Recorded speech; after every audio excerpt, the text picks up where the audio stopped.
Hi everyone, welcome to the foodies gallery. ఈరోజు నేను పావ్ భాజీ గురించి చెప్తున్నాను. దీనికోసం నేను ప్లేట్లో చూపించిన విధంగా అన్ని ఇంగ్రీడియంట్స్ తీసుకోవాలి. పచ్చి బఠానీ, టమాటో, ఆలూస్ అన్నీ తీసుకొని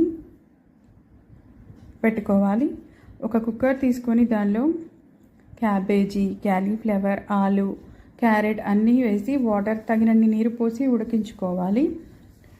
ఒక 4-5 విజిల్స్లో ఇవి మెత్తగా ఉడికిపోతాయి. తర్వాత దాన్ని మొత్తం పప్పు గంటతో రుద్దుకోవాలి. ఎందుకంటే ఇది మెత్తగా అవ్వాలి. మెత్తగా చేసుకొని పక్కకు పెట్టుకోవాలి. ఒక కడాయిలో ఆయిల్ పోసుకొని ఆనియన్స్,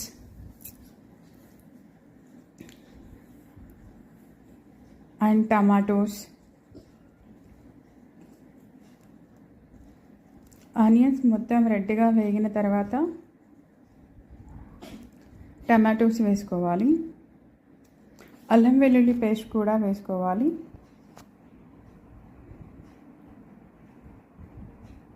ఫస్ట్లో నేను వీడియో తీయలేకపోయినందున కొంచెం క్వాంటిటీస్ అన్నీ ఎక్కువ చెప్పలేకపోయాను. దీనికి కావాల్సినవి ఆల్ వెజిటేబుల్స్ అండి.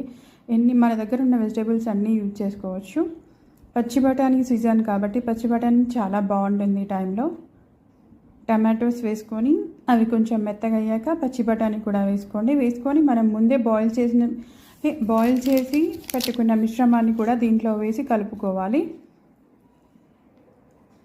దీనికి తగినంత ఉప్పు, పసుపు, గరం మసాలా, జీరా పౌడర్, పచ్చి ధనియా పొడి, పావ్ భాజీ మసాలా అన్నీ వేసుకొని కలుపుకోవాలండి.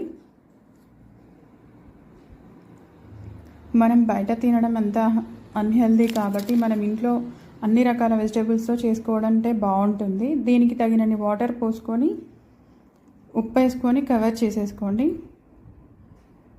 వాటర్ అన్నీ మెల్ట్ అయిపోయి మంచిగా కర్రీ మొత్తం కుక్ అయ్యాక మళ్ళీ పైనుంచి ఆనియన్స్, కొత్తిమీర వేసుకోవాలి.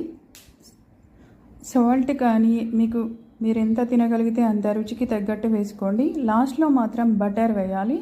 నేను నిమ్మకాయ కూడా పిండాను, కాకపోతే ఇక్కడ అది వీడియోలో రాలేదు. మీకు ఐడియా ఉంటుందని చెప్తున్నాను. తర్వాత పావ్ భాజీ బ్రెడ్ తీసుకొని పెనంపై బటర్ వేసి బ్రెడ్ని రోస్ట్ చేసుకొని ప్లేట్లో వేసుకొని సర్వ్ చేసుకోవాలి. బయట తినడం కన్నా మన ఇంట్లో చేసుకుంది చాలా బాగుంటుంది. Please subscribe to my channel.